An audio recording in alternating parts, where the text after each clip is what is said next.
네, 시청자 여러분 안녕하십니까. 세상을 바꾸는 시민 언론 민들레와 함께하는 시사 톡톡 시간입니다. 3.1절 역대급 망언에 이어서 어제 한일 정상회담을 통해서 윤석열 대통령은 저자세 굴욕 외교에 거의 정점을 찍었습니다. 민심이 들끓고 있습니다. 그래서 오늘은 특별히 이 한일 정상회담, 이 굴욕 외교의 문제점들을 짚어보는 시간을 마련했습니다. 그래서 오늘 초대 손님은 한겨레 신문에서 동경특파원을 지내시고 또 외교관 생활을 일본에서 오랫동안 하셨던 우리 오태규 전 총영사님 모셨습니다. 네, 감사합니다. 네. 그리고 우리 이명재 민들레 대표님 오늘도 함께 자리를 하셨습니다. 안녕하세요. 예. 자, 본격적으로 그 한일 굴욕 정상 회담을 살펴보기에 앞서 저희 어제 그 더탐사하고 또 민들레에서 함께 그 전두환의 손자죠. 전우원 씨에 대한 인터뷰를 저희가 내보낸 바가 있는데, 민들레에서 우리 윤정모 작가님께서 바로 아주 발빠르게 특별 기고를 보내오셨나요? 네. 네, 간밤에 긴급하게 보내오신 글입니다. 네. 우리 전우원 씨, 전우원 그 젊은이의 그 고백, 네네. 그걸 보고 우리 이제 윤 작가님이 민들레에 긴급하게 저렇게 글을 써서 보내오셨는데, 네. 그걸 보시면서 많이 저 마음의 어떤 그 감동을 받으신 것 같아요. 그래서 기사에 나온 것처럼 칼럼에 나온 것처럼 이 청년에게 무한한 감사를 보낸다. 네. 그런 말씀을 하셨어요. 지금 대부분의 언론들이 네. 그 청년의 네. 그 자기 고백과 네. 그다음에 이제 비자금 그 수사에 자신이 알고 있는 모든 사실들을 지금 털어놓으려고 하는 이제 그 진정성들을 폄하하고 네. 약쟁이로 지금 몰아가고 있는데, 예. 예. 저희 어제 더 탐사하고 인터뷰를 쭉 보시면 그 좀 진정성이 좀 느껴. 그러면요. 사실 저는 어제 두 번에 걸쳐 기사를 내보냈는데요. 네. 저 전우원 씨와 일문일답 우리 네. 강진구 기자가 네. 전화 인터뷰를 했던 것을 일문일답으로 정리하면서 네. 이 젊은이 어떤 육성을 보면서 제가 좀 뭉클했어요. 이 친구가 이제 그런 대목이 나오지 않습니까? 자기를 살인마 전두환의 손자라고 불러준 친구들에게 고마웠다라고 하는 이런 표현. 그리고 좀 전에 이제 그 약물 중독 얘기가 나오는데, 저는 한편에서는 왜 이 친구가 그런 마약에 빠지게 됐을까에 대해서 또 한편 생각을 해보게 됐습니다. 이 친구가 참 고뇌, 범인이 많았겠구나 그런 생각이 들고요. 사실 이 젊은이가 자꾸 친구라고 해서 좀 미안합니다만은 이 젊은 친구 아직 30살이 안 됐더라고요. 27살. 예. 이 젊은이가 사실 눈을 찔끔 감으면은 얼마든지 그렇죠. 아주 안락하게 살 수 있는 조건에서 살아왔던 것이죠. 그렇습니다. 그래서 이런 용기를 내는 것이 저는 몇 가지 용기에 대해서 감사하고 싶어요. 일단 이 친구가 살아남은 것에 감사를 드리고 싶고, 네. 그리고 그리고 살아갈 용기를 낸 것에 또 감사하고 싶고, 또 이런 자기 내부의 어두운 치부를 스스로 드러낼 수 있는 자기의 치부와 자기 집안의 치부를 드러내는 용기를 보여준 것에 참 감사를 드리고 싶다. 예, 그래서 저는 아주 이 젊은이의 용기, 이 젊은이의 결단은 우리 사회가 응원을 보내야 된다. 네. 그런 생각이 듭니다. 네. 네. 일단 전우원 씨 어제 그 인터뷰 그 내용들 이제 보도되고 난 뒤에 저희 그 더 탐사 쪽으로 그 제보가 지금 오고 있습니다. 네. 그래서 사실은 전두환의 그 사망과 함께 검찰의 이제 비자금 수사도 사실상 중단이 됐고, 그건 어제 전우원 씨의 또 인터뷰를 통해서도 확인이 됐었죠. 네. 근데 이 굉장히 전우원 씨의 용기 있는 이 내부 고발을 통해서 저희는 전두환 비자금 수사가 다시에 대한 진상 규명, 이게 이제 다시 시작되는 그런 계기로 삼았으면 좋겠습니다. 네. 자, 그런데 안타깝게도 사실은 이제 저희 민들레를 제외하고는 저희 도탐사를 통한 전우원 씨의 인터뷰 내용들이 소개하는 그런 그 어떤 언론도 없는 것 같은데 그런 차원에서 저희 민들레를 더 큰 언론으로 더 많은 구독자들이 함께하는 언론으로 만들어 주셨으면 좋겠습니다. 민들레 1만 구독 후원자 만들기, ARS 후원, 그다음에 계좌 후원 가능합니다. 민들레에 대한 더 많은 응원 부탁드리면서 오늘 이제 본격적으로 굴욕적인 한일 정상회담 살펴보도록 하겠습니다. 자, 먼저 그 조선일보 내용이네요. 네. 조선일보에서는 한일회담의 뭐 굴욕적인 정상회담이라고 하는 인상이 전혀 받을 수가 없습니다. 네. 굉장히 큰 성과를 거둔 것처럼 이렇게 보도가 되고 있네요. 네. 조선일보 또 중앙일보 네. 이어집니다만은 보도를 보시면은 네. 정상화 그리고 예 네. 복원 뭐 이런 식의 이런 그 의미 규정들이 있죠. 네. 이것이 어제의 이런 굴욕적인 사실 이것은 외교 참사라고 하는데 저는 외교가 있긴 있었는가 그렇게 얘기를 하고 싶어요.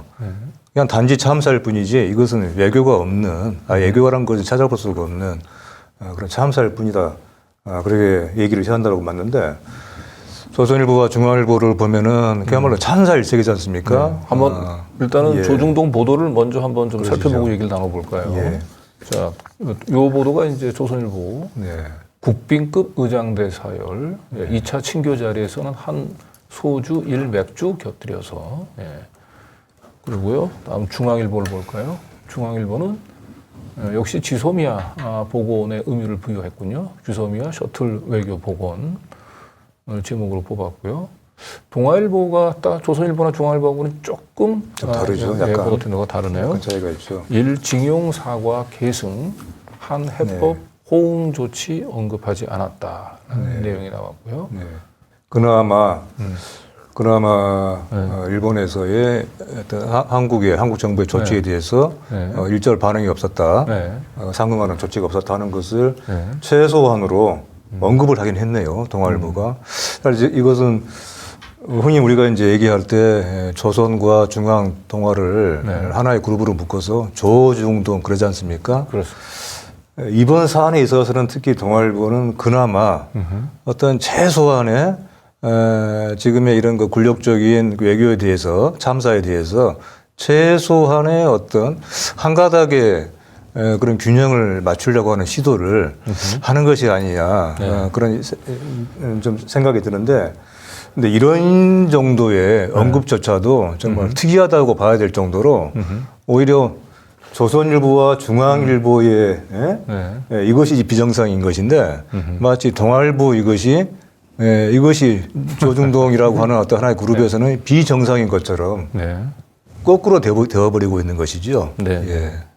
자, 어쨌든 어제 그 한일 정상 그 회담에서는 이제 그 합의문의 발표가 없었고 대신 이제 기자 회견을 통해서 이제 양국 장상이 이제 회담의 성과를 발표하는 식으로 이제 진행이 됐는데 우리 저 오태규 총영사님 어떻게 보셨습니까? 글쎄 정부 쪽 설명은 이 합의문이 발표가 안 되는 것이 이제 준비 부족이었다. 너무 갑작스럽게 열리는 바람에 그 여러 가지 어떤 쟁점을 그 정리해서 이렇게 발표할 시간이 없었다라는 말을 했더군요. 근데 역시 그 정상회담에서 가장 중요한 거는 여러 가지 뭐 사전 행사, 사후 행사, 뭐 오늘까지 행사가 쭉 이어지지만 어제 정상회담을 하고 난 다음에 양쪽 정상의 발표와 질문 응답 과정에서의 어떤 대답 이게 가장 핵심이지 않습니까? 그렇죠. 오늘 정상회담의 성과를 평가한. 그런데 그것을 보면 제가 이게 딱 그 양쪽 그 정상의 발표문을 한번 쭉 봤어요. 뭐 물론 텔레비전 중계에서 나오는 어떤 발표도 있지만 실질적으로 이게 양쪽 정상이 자기의 어떤 대통령실 또는 일본은 총리실 홈페이지에 아주 다 그 발표문을 올려놨거든요. 근데 이거를 보니까 일본은 진짜 강제징용, 저는 강제징용도 안 맞는 용어라고 보거든요. 강제동원이 맞는 용어인데 네.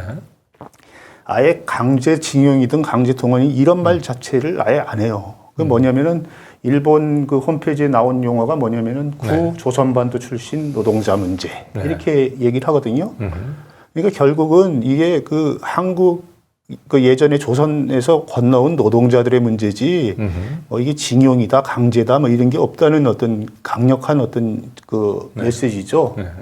그런 부분에서 일단은 강제 동원이 없는 정상회담이었다. 그러니까 이번 정상회담에서는 강제징용이라고 하는 그 표현 자체가 일본 총리에서 단 한 번도 언급이 된 적이 없었어요. 그렇죠. 저는 아까도 얘기했지만 강제징용도 안 맞는 용어고 강제동원이 맞는 문제인데 우리 대법원 판결문을 잘 보면은 강제징용이란 말이 한 마디도 없어요. 거기는 다 강제동원이라고 쓰거든요. 근데 우리 정부가 그런 거에 대한 어떤 성찰도 없고 연구도 없이 계속 강제징용 외교부 같은 데서 쓰니까 이 말이 그냥 아주 자연스럽게 그 우리 미디어에서도 쓰고 있거든요. 그래서 제가 몇 차례 이거는 강제동원이 맞다. 역사학자들도 다 그렇게 정리가 되는 문제다 했지만 안 받아들이고 있더라고요. 근데 최근에는 이제 많은 언론에서도 강제동원이라는 문제를 쓰죠. 근데 그 부분에 대해서 하여간 일본은 없다라는 거를 확실하게 전해주는 어떤 그런 어떤 발표였었고요. 그러니까 기자회견문 전문에서 그 강제 동원 또는 강제 징용이 문제가 되는 가장 큰 외교적인 현안을 직접적으로 자신의 일본이 표현하기보다는 대부분 다 그 문제 이런 대명사로 피해갔다고. 그렇죠. 그러니까 뭐냐면은 이게 기시다 총리가 발표한 문장에서는 구조선반도 출신 노동자 문제라고 딱 한 번 했고요. 한 번. 질문을 이제 그 일본 기자 이게 이 문제에 대한 그 단어가 3개가 나옵니다. 그러니까 일본 기사 총리는 아까 얘기했던 조선반도 출신 노동자 문제. 아무런 가치 평가가 없는 거네요. 윤석열 대통령은 강제징용 이렇게 쓰는데 일본 기자가 이제 그 질문할 때는 징용공 이런 질문을 쓰더라고요. 근데 그 질문에 대해서 기시다 총리가 뭐라고 답변을 하냐면은 그에 대해 그리고 한국 정부가 3월 6일 발표한 조치 이렇게 얘기를 한단 말이에요. 그러니까 아예 그 문제는 아예 그냥 없는 언급을 안 하면서 아예 그 인정을 안 하는 거죠. 그런 의도가 아주 명백하게 나왔다는 것이 상당히 놀랍고요. 그다음에 이제 사과 문제가 있지 않습니까? 예를 들어서 우리는 뭐 1998년 그 김대중 오읍지 선언 그거를 갖다가 다시 확인하면서 마치 사과를 한 것처럼 돼 있지만 기시다 총리가 얘기한 내용은 틀려요. 좀 이렇게 돼 있거든요. 1998년 10월에 발표한 이란 공동선언을 포함해 역사인식에 관한 역대 내각의 입장을 전체로서 받아들인다는 것을 확인했습니다. 이렇게 돼 있는데 여기에는 무라야마 다마도 있고 뭐 그 98년 공동선언도 있고 그다음에 간나오 또 2010년에 또 선언도 있거든요. 그때는 아주 상당히 그 나름대로 식민 지배에 대해서 반성하는 이 문구가 들어가 있단 말이에요. 근데 2015년에 나온 아베 담화에서는 이걸 전면적으로 그 이전의 어떤 그런 역사 인식을 부정하는 어떤 총리 인식을 보이거든요. 그러니까 그것까지 포함돼 있다는 거예요. 그러니까 우리는 그것을 갖다 자꾸 98년을 재확인했다고 하는데 이 기시다 총리는 그걸 포함해서 역대 총리의 인식할 때는 아베 총리의 인식까지도 계승하는 거죠. 그러니까 무엇을 계승하는지 그것이 애매모호한 거죠. 그렇습니다. 그러니까 한일 양국이 그냥 자신들의 입맛에 맞게끔 그 해석할 수 있도록 그렇게 만들어 놓은 것 같고 결국은 그 강제 동원 노동자 문제를 일본들이 원하는 방식으로 해결책을 제시하고 가장 강력한 조공을 바쳤음에도 사실상 이번 정상회담에서 우리 정부는 얻어낸 것이 없다. 그러니까 추가적인 그 사과나 반성에 대한 일체 언급이 없었다는 거지 않습니까? 그렇죠. 더군다나 거기에 이제 우리 대통령이 직접 구상권을 행사하지 않겠다라는 얘기까지 하지 않았습니까? 그러니까 우리 정부가 재단을 통해서 그 판결에 나온 의료금을 그 재단이 대신 바꿔주면 네. 그 일본 기업을 대신해서 갚아준 것 때문에 일본 기업한테 야, 그 우리가 대신 갚았으니까 그 돈을 달라 하는 게 구상권이지 않습니까? 그렇죠. 근데 그런 거에 여지도 남겨놓지 않고 어제 구상권 행사를 안 하겠다라고 명언했으니까 이거보다 더 좋은 것이 없죠. 일본이 딱 원하는 어떤 해법을 그대로 보여준 거죠. 그렇죠. 사실상 그 이제 기시다 외상이 그 한번 윤석열 대통령을 만나 주는 그 대가로 그 굉장히 어마어마한 이제 이 구려개교와 이제 조공을 갖다 바친 것 같은 느낌이 전체적으로는 좀 듭니다. 우리 일본이 원해서 이루어진 회담이 아니고 우리가 꼭 한번 좀 기시다 총리를 한번 아련하고 싶다. 그게 이제 회담의 형식에서도 네. 저는 상당히 그 보인다고 보는데요. 네. 이런 어떤 그 우리 그 강제 노동 문제에 대한 해법이 있으면 해법이 있고 얼마 안 돼서 한 열흘 정도 가서 일본을 가지 않습니까? 네. 그러면 그건 당연히 정상회담에서 같이 이 논의하고 발표하고 이렇게 해야 될 사안이지 않습니까? 그 무게감으로 있어서는. 그런데 그것을 우리가 먼저 발표했다는 것은 우리가 이렇게 추측할 수가 있는 거죠. 일본이 그건 니네들이 먼저 안 풀으면 우리가 정상회담 안 한다. 그러니까 우리가 그걸 갖다 먼저 발표하고 네. 그 가는 어떤 일본에 가서 정상회담을 그런 대가로 갔기 때문에 거기에서 나오는 어떤 정상회담의 내용이라는 것은 우리가 뭐 굳이 그 자세하게 언급 안 해도 알지 않습니까? 우리가 숙이고 들어가니까 오라.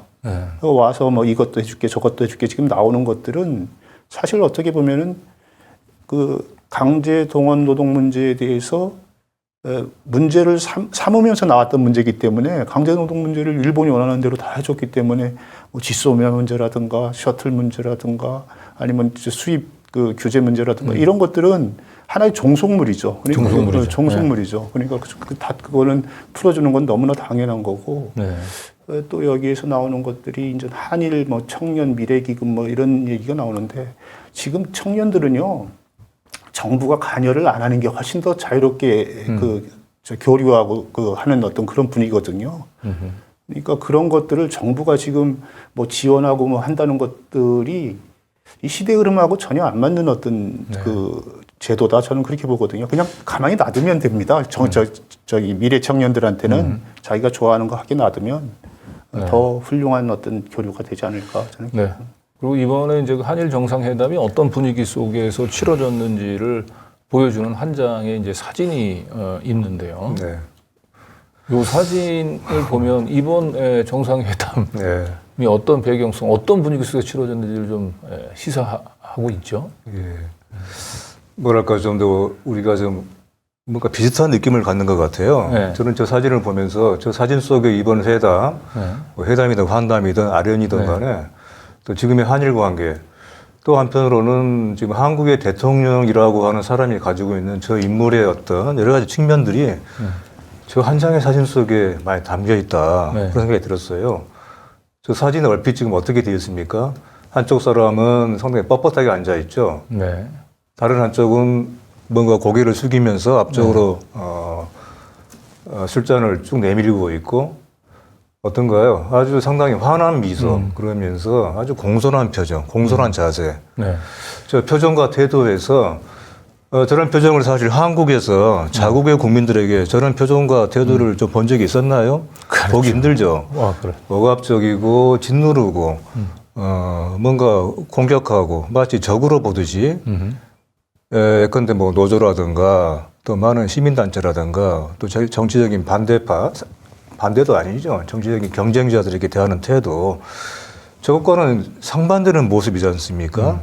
저 한 장의 사진 속에 저 사진의 왼편에 나오는 인물이 가지고 있는 저 인물의 어떤 성격, 어떤 저 인성, 역량, 또 어떤 대통령이라고 하는 일을 대하는 어떤 그 사람의 평소의 인식, 그리고 일본이라고 하는 이런 외교 관계에서의 그러니까 도무지 저걸 보면서 역량. 사진을 보면 이제 동등한 이제 그 양국의 정상들이 만났다라기보다도 마치 그 기시다 총리를 아련하러 간 사람처럼 모습이 지금 비춰지고 그렇습니다. 있죠. 예. 저걸 지금 많은 신문들이 이번 회담의 어떤 그 밝은 측면을 성과인 것처럼 저 사진을 통해서 많이 거의 모든 신문에 실은 거를 봤는데 저건 정말 한국 국민으로서 굴욕감이 드는 그런 장면이었고요. 그러니까 한 말씀만 더 드리면은 저 사진의 왼쪽에 나오는 인물이 어떤 자리에 가서 간에 참 말이 많다고 하잖아요. 네. 1시간 얘기를 하게 되면은 그중에 뭐 90% 이상을 혼자 얘기를 한다고 하는데 과연 저 일본 수장을 만난 자리에서 저 1시간 중에 1시간가량 얘기를 나눴다고 나오네요. 네. 그럼 몇 분이나 얘기를 했을까? 2차 그리고 만찬에서 1시간가량 얘기를 했다고 예. 하고. 예. 그러니까 그 이전에 더 많은 얘기를 하긴 했을 것 같아요. 그랬겠죠. 네. 그리고 그 1시간 중에 저 한국 대통령은 그 중에 몇 분이나 얘기를 했을까? 네, 더 많은 숙제를 혹시 받아온 게 예. 아닌가 뭐 이런 또 걱정도 듭니다. 그리고 그 얘기의 내용은 무엇이었을까? 네. 그런 점에서 네. 또 한편 지극히 상반되는 국내에서 보였던 모습과 상반되는 네. 저 인물이 지금 한국의 대통령이라고 하는 직함을 달고 밖에 나가서 저런 풍경을 연출하고 있구나. 그러니까 청년 시절부터 오랫동안 꿈꿔왔던 그 일본 총리하고의 만남이 성사된 것에 대해서 본인이 굉장히 뿌듯해하는 그런 표정일까요? 그런 표정으로도 술잔 마선이 지면 항상 저런 환한 표정이 나오는지 모르겠는데 저 맥주 한 잔을 나눌 수 있는 자리를 사기 위해서 너무나 큰 대가이다. 안에서는 우리 국내에서는 국민을 억압을 하고 밖에서는 자해를 하고 이런 양면적인 모습을 담아낸 사진이다. 저건 정말 굴욕적이다. 보는 사람이 부끄럽다.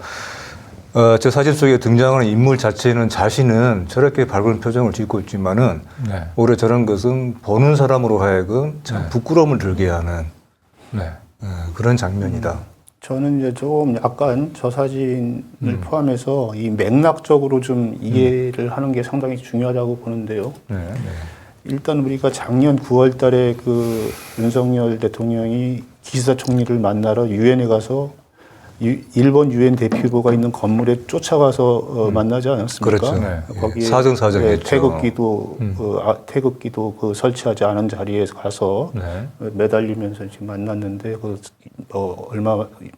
몇 분 만났죠? 한 10분이나 20분 만난 것 같은데 그때 우리는 그걸 갖다 간이 회담이라고 하지 않았습니까? 의미를 애써 부여했죠. 근데 일본은 그걸 갖다가 간담이라고 했죠.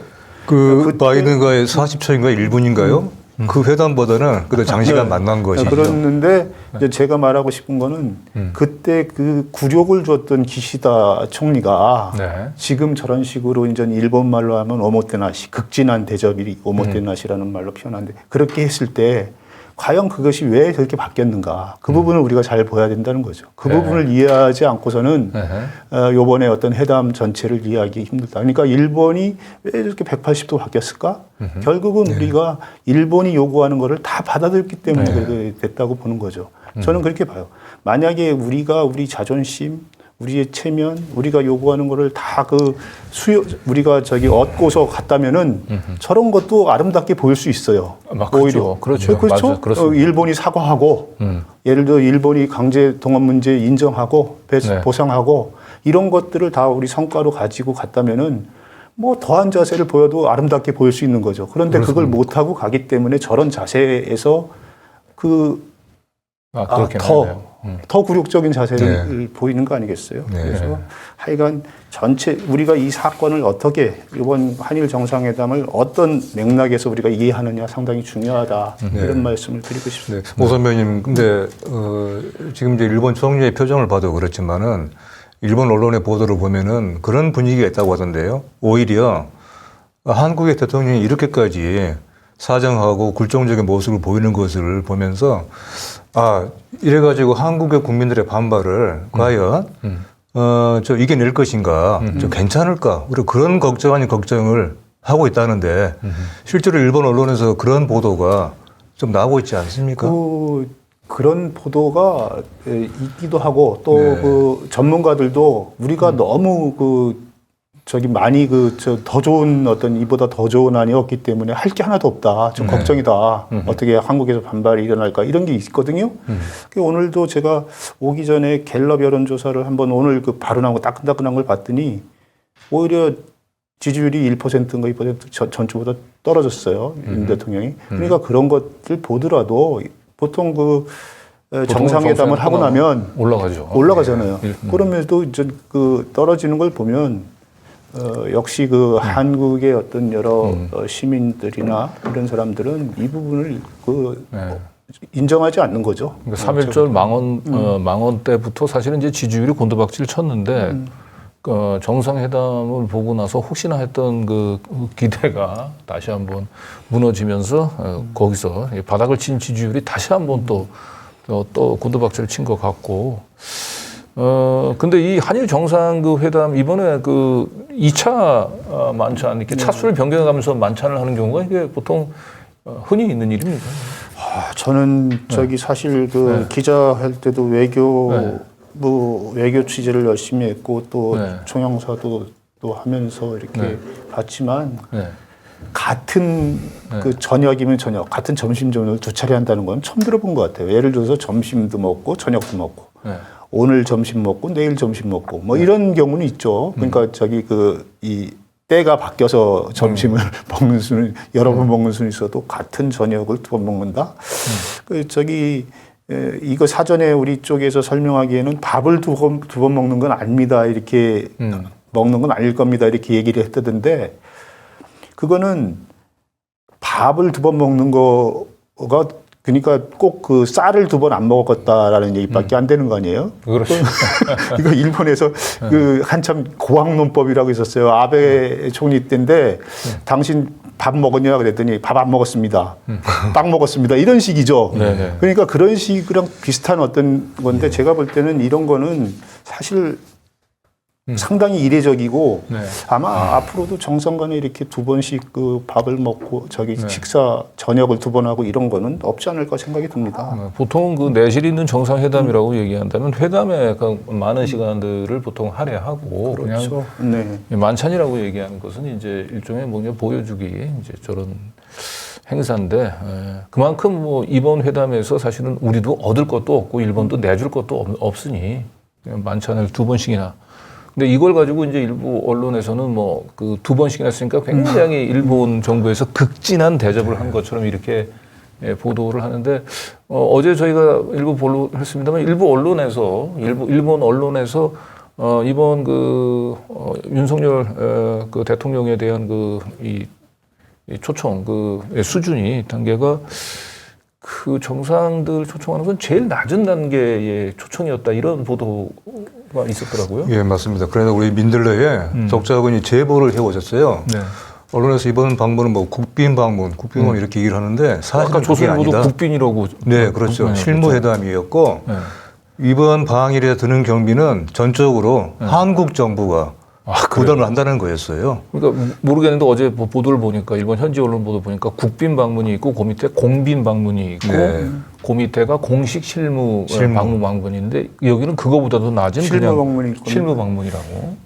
그거는 이 준비 기간이 많이 필요하니까 그럴 수 있는데 이제 우리 언론에서 보도하는 건 국빈에 준하는 방문이다 이렇게 아마 달잖아요. 그러니까 그렇게 교묘하게 그렇게 해서 겁니까? 마치 의장대 사열도 하고 그래서 상당히 격을 높여서 하는 걸로 이렇게 돼 있지만 예전에 그런 말이 있습니다. 그 뭐냐면은 내용이 충실하면 의전이라는 것들은 부차적인 문제이기 때문에 그게 중요하지 않은데 내용이 부실하면 의전이 아주 화려해지죠. 그런 측면에서 보면은 우리가 내용이 좀 문제가 있는 거를 자꾸 이렇게 감추려고 하기 위해서 그런 어떤 여러 가지 의전의 요소를 가장하는 어떤 그런 측면이 있을 거라고 보고요. 제가 딱 한 가지만 더 짚자면은 어제 우리 대통령이 기자회견을 하면서 자기 모두 발언을 하지 않았습니까? 거기에서 우리나라의 국호를 한국이라고 그러더라고요. 한국 대통령으로서 일본을 12년 만에 양자 방문했다. 한국의 아시아 태평양 편향. 근데 이거는 대한민국 국호를 불러줘야 되는 겁니다. 물론이죠. 나라의 대표로 가서 하는데 일본에서 그 일본의 정상이 우리를 대한민국을 한국이라고 줄여 부르는 거는 그거야 뭐 그들이 할 수 있는 거지만 우리 대통령이 가서 우리 정식 국호를 안 쓰고 한국 대통령이 한국이 이렇게 하는 것들은 이건 진짜 좀 준비 그 사전에 어떤 그런 어떤 그 뭐라 그럴까 얘기도 못 듣고 간 거 아닌가. 준비 이전의 문제죠, 이것은. 그렇죠. 그렇지 않습니까? 우리도 저기 사실 예. 기자도 해봤지만 가서 그 외국에 나가면 자기가 국가대표가 된 것처럼 이렇게 네. 그 하지 그렇죠. 않습니까? 근데 그걸 갖다가 한국, 대한민국이라는 엄연한 그 국호가 있는데 그렇게 그러니까 한 번이라도 네. 그렇게 부르고 그 다음에 약칭을 쓰면 네네. 모르겠는데 처음부터 한국이라고 하더라고요. 그래서 글쎄요. 제가 참. 이제 이거 너무 지나친 추측일지 모르겠는데 대일본 제국 앞에서 대한민국 대자를 붙이기가 죄송스러워서 그걸 뺀 것이 아닌가 하는 턱없는 생각까지 하게 되는데 스스로 심리적인 자기 저는요 이거를 자꾸 이제 또 옛날 얘기를 하게 되는데 사실 이런 그 이를테면 지금 계묘 국치라고 하지 않습니까? 이제 이런 일들이 다른 때도 아니고 3월 달에 벌어지고 있다는 것이 너무나 이게 또 지역적이고 가슴이 아파요. 뼈 아픈데 우리 조선 대한민국의 3월은 어떤 달입니까? 3.1절이 있고요. 그리고 지금 다음 주인가요? 3월 26일이 우리 안중근 의사가 순국한 날이죠. 처형당한 리순 감옥에서. 그날에 또 3월 26일이에요. 3.1절로부터 시작이 된 지금의 이런 이 참사가 이번 달 내내 지금 이어지고 있는 것이죠. 잇따라 시리즈로. 이것이 3월이 어느 달보다도 우리에게 어떤 희망과 어떤 새로운 어떤 그 조선 민족의 자긍심을 일깨워줬던 달인데 이것이 지금 100 몇 년 만에 오히려 이것이 우리에게 지역적인 달로 기록이 되고 있구나. 안중근 의사가 그 주창했던 그 새로운 동양 평화론 그것이 예전에 당시 일제의 이른바 신동아 공영론 이것으로 지금 대체되고 있구나 하는 그런 생각이 들어요. 우리의 한국 정부에 의해서 자발적으로. 네. 자, 그리고 아까 그 동아일보 그 맥주 건배를 하는 그 사진에서도 봤지만 그 윤석열 대통령의 표정에서는 이제 본인을 지켜보고 있는 고국에 있는 우리 이제 국민들은 전혀 안중에 없는 것 같고요. 오로지 자신의 눈앞에 있는 기시다 총리만 보이고 있는 것 같죠. 예, 그런 가운데서 지금 이 굴욕적인 한일 정상 회담은 엄청난 저희는 이제 민심의 분노가 일 거로 생각을 합니다. 이미 지난 일주일 전에 있었던 우리 촛불 집회에서 윤석열 대통령을 이완용 제2의 이완용의 예, 지금 빗댄 지금 엄청난 향의 퍼포먼스가 있었죠. 네. 왼편의 사진을 바로 지난주 촛불 집회 때에 그 제2 이완용이라고 지칭한 그 사진이고요. 이제 오른쪽에 있는 것은 바로 오늘 아침에 새벽에 어제 있었던 한일 정상회담 아닌 정상회담에 대해서 민심을 전하는 우리 민들레의 기사입니다. 일종의 이거는 탄핵 사유가 될 수 있다. 탄핵 사유라고 지금 규정하고 있는 이 성남 민심을 전하고 있는 기사이죠. 대통령은 기본적으로 국민들이 위임한 권력을 행사를 해야 되는데 지금 윤석열 대통령은 이 국민의 뜻과 반대되는 방향으로 지금 이제 이 외교권을 지금 행사하는 건 제가 봐도 이건 중대한 탄핵 사유가. 지금 이게 탄핵 사유라고 이제 주장하는 내용을 보면 그거죠. 가장 걱정인 게 그냥 뭐 국민의 어떤 뜻을 반영을 안 했다는 것보다. 대법원이 2018년 10월에 내린 판결이 있는데 또 대법원이 내린 판결은 우리나라 대한민국의 조약이나 법이나 최고의 어떤 권위적인 해석자지 않습니까? 집행력이 거기서 나오는 거 아닙니까? 근데 이게 법을 했다는 사람이 그러고 법과 관련된 일만 이제까지 쭉 해온 사람이 이거를 대법원 판결을 무시하고 간 거는 이거는 사실 그 부분이 가장 큰 문제라는 거죠. 그래서 저기 법률가들은 그거 자체로 이제 탄핵 그 사유가 된다 이렇게 보는 주장입니다. 저는 그런 점에서 우리 민들레 기사를 좀 전에 봤지 않습니까? 우리가 물론 이제 민심을 전하는 그런 제목인데요. 탄핵 사유라고 하는 것은. 근데 저는 우리 언론의 이제 보도에 있어서도 조중동은 말할 것도 없거니와 사실은 이른바 이제 진보 뭐 진보라고 하든 다른 뭐라고 하든 그런 언론들이 전하는 이 사안을 바라보는 어떤 그런 이 인식 이것도 좀 아쉬운 게 있어요. 근데 이제 이것이 오늘 아침에 경향신문에 한번 카메라를 좀 당길 수가 있나요? 제목이 이렇게 되어 있습니다.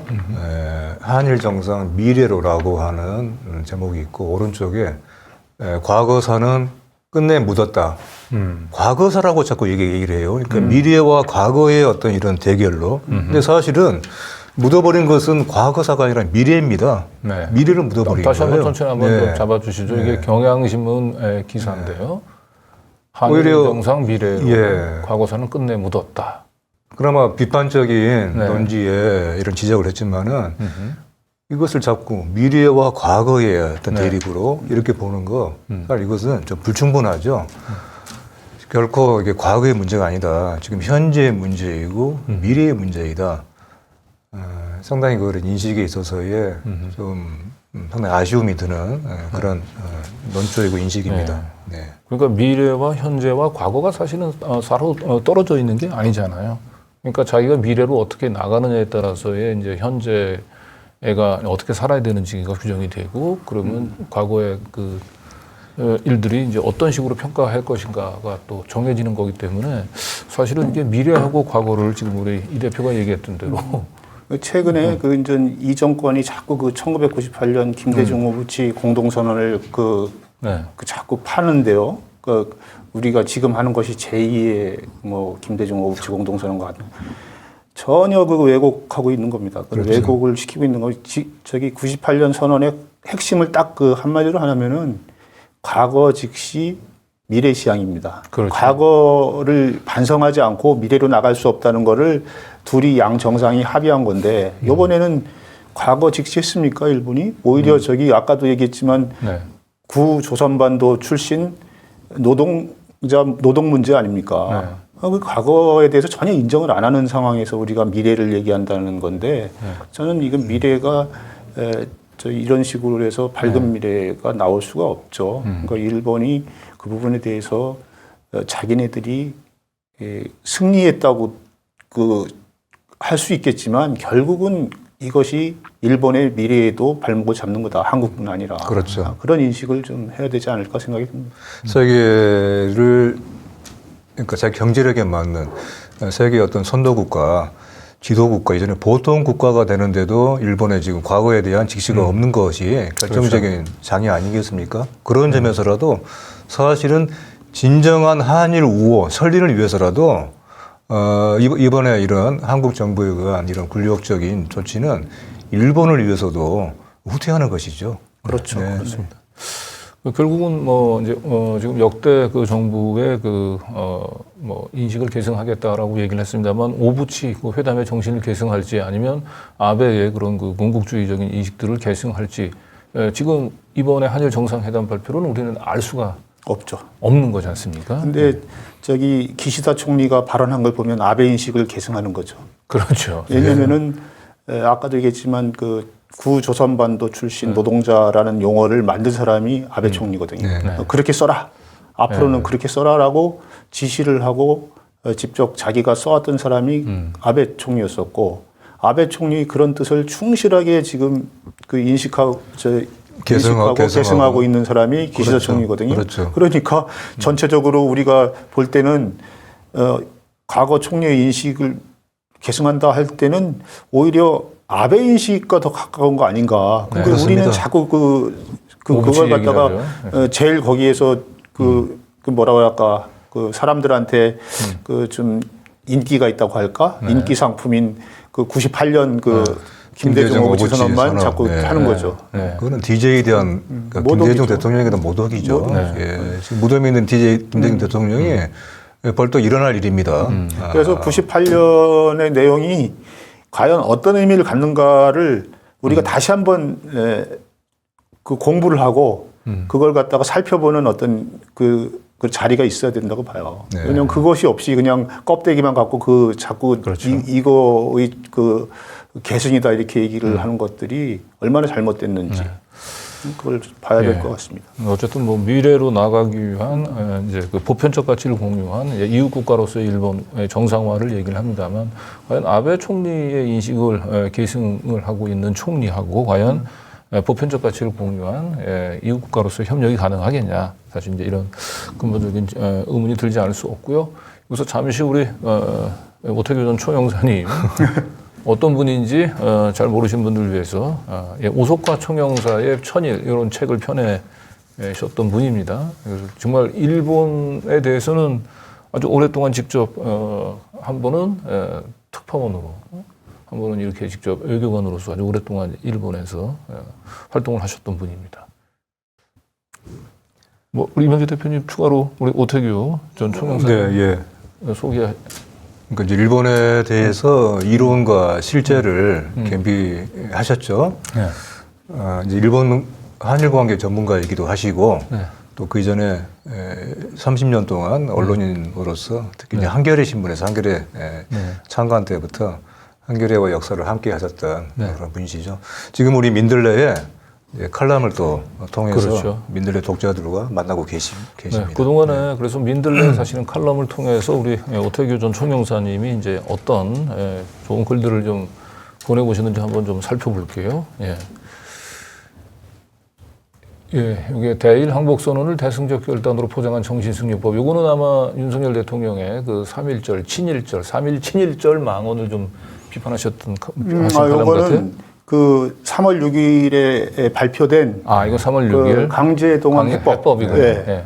그러니까 강제동원 해법을 우리 정부가 네. 그 대승적 결단이라고 그랬잖아요. 네네. 근데 아까도 이렇게 쭉 우리가 사전에 했지만 사실 어떻게 보면 일본의 요구를 그대로 수용한 그래서 또 정상이 또 일본까지 방일화된 어떤 그런 기점이 된 어떻게 보면은 항복선언이란 말이에요. 이걸 갖다가 우리 스스로 야 이거 대승적 결단이다. 뭐 그 피해자들의 어떤 그런 것들을 고려한 어떤 하나의 그 조치다. 뭐 이렇게 얘기를 하는 것 자체가 이게 너무나 그 낯뜨겁고 또 자기가 스스로 그렇게 얘기하는 거는 우리 그 중국의 루신이 그 아큐 정전에서 아큐가 막 그 주위에 그 사람들한테 핍박받고 그 조롱받으면서도 나는 조롱받지 않아. 그렇죠. 나는 훌륭한 거의 아큐를 보는 것 같아요, 진짜. 뭐 그런 어떤 거에서 제가 야 이거는 정신승리다. 정신승리다. 그래서 그러네요. 좀 그렇게 좀 했고요. 아까 얘기했듯이 김대중 오법지 선언과 전혀 다른 그 의미를 갖고 있는 것을 마치 그 김대중 오법지 선언을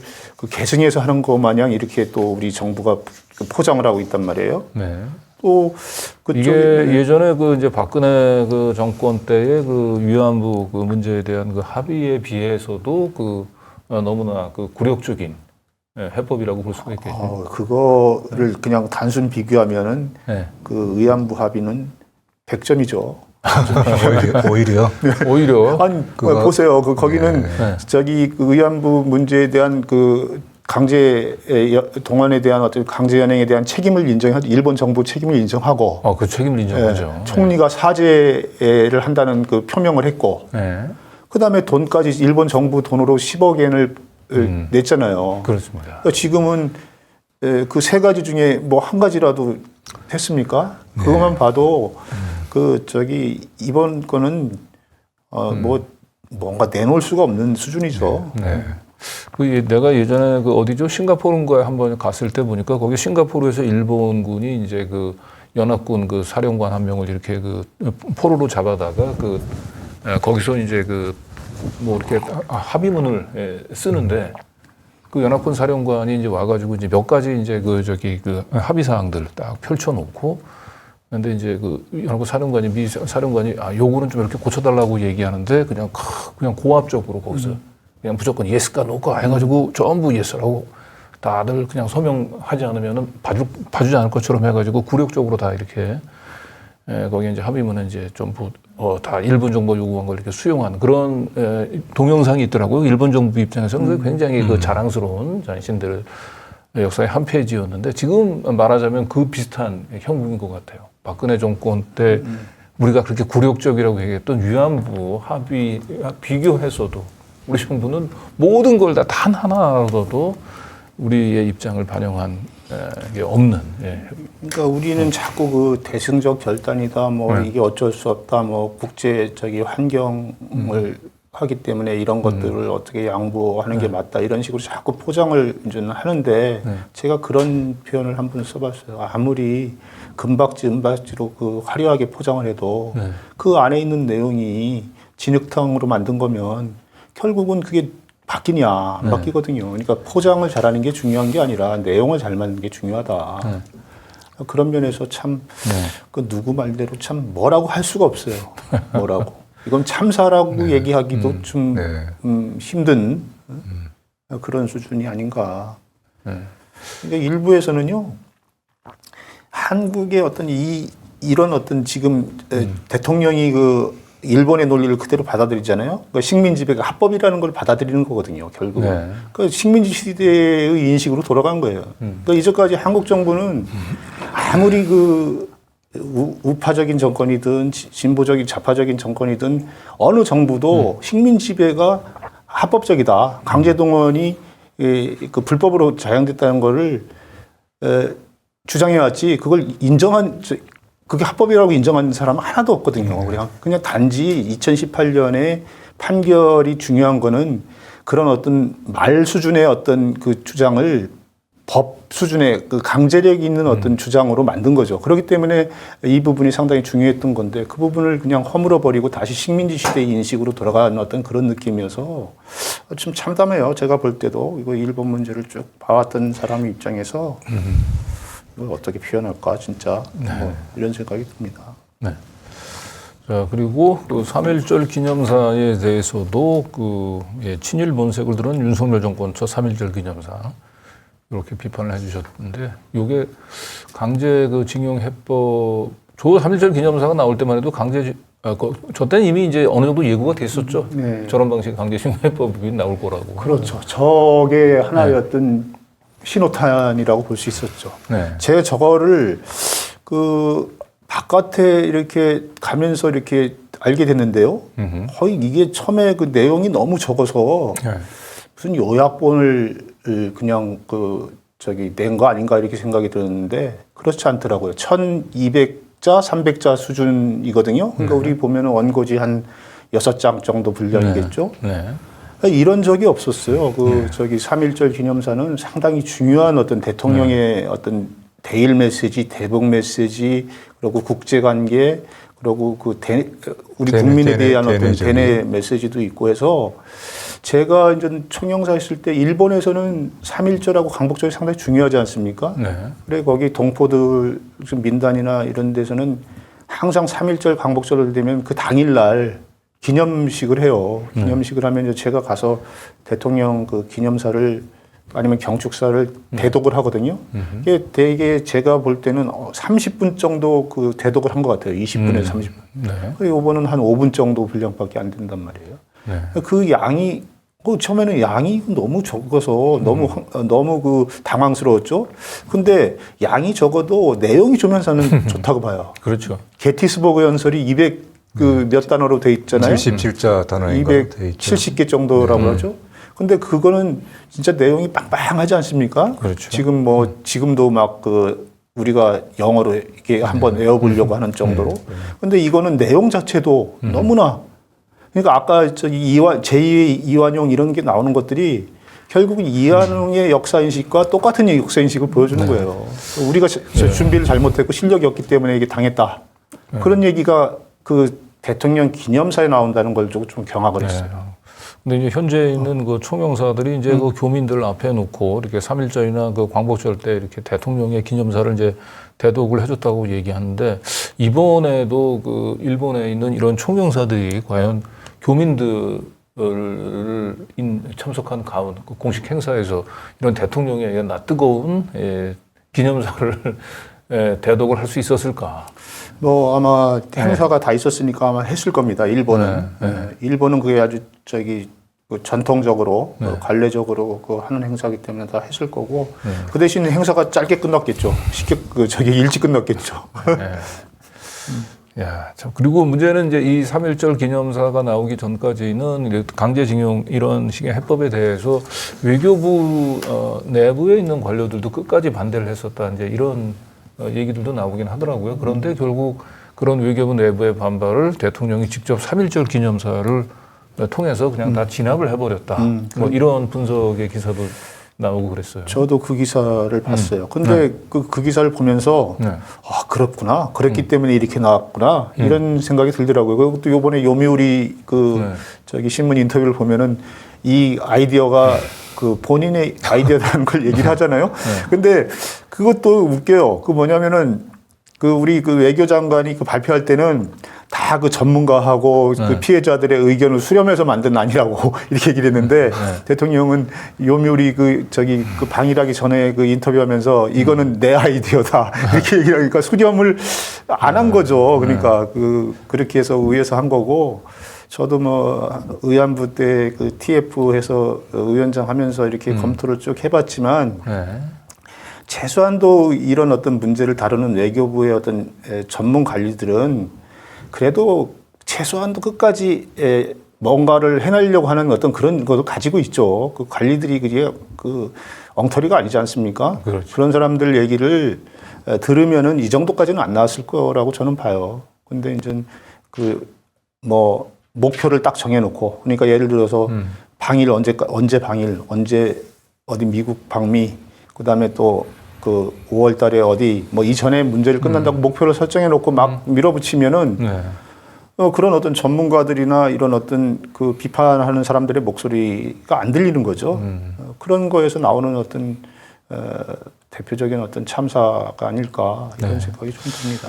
이제 일제시대 때 그 이제 독립운동하셨던 분들 얘기를 들어보면은 이제 일본에서 온 그 이 경찰들 순사들보다도 이 조선일 출신 경찰 순사들이 훨씬 더 이게 무서웠다라고 그걸 악랄했다고 얘기를 하잖아요. 그러니까 조선 출신 그 순사들은 이 자기가 태생적으로 극복할 수 없는 컴플렉스 때문에 일본인이 되고 싶지만 일본인이 될 수 없는 그래서 더 일본으로부터 인정받고 싶어하는 욕구 이런 것들이 윤석열 대통령한테도 청년 시절서부터 동경해왔던 그렇지만 나는 일본인이 될 수 없는 그래서 일본 정부로부터 인정을 받고 싶은 뭐 그런 욕구들이 이 표출이 된 게 아닌가. 뭐 그렇지 않고서는 참 이게 상상할 수가 없는 일들이 지금 벌어지고 있지 않습니까? 자, 이런 가운데 우리 한번 이 김영호. 우리 김영호 동북아 센터 이사장이시고요. 저는 이제 산자부 장관도 지냈었고, 사실 제가 이제 아주 좀 존경하는 분입니다. 한일 간의 이런 역사 문제, 또 이것을 특히 이제 시민사회, 한일 간의 시민사회, 또 지식인 간의 이런 이런 연대를 통해서 극복하려고 하는 그런 노력을 꾸준하게 해오신 분이에요.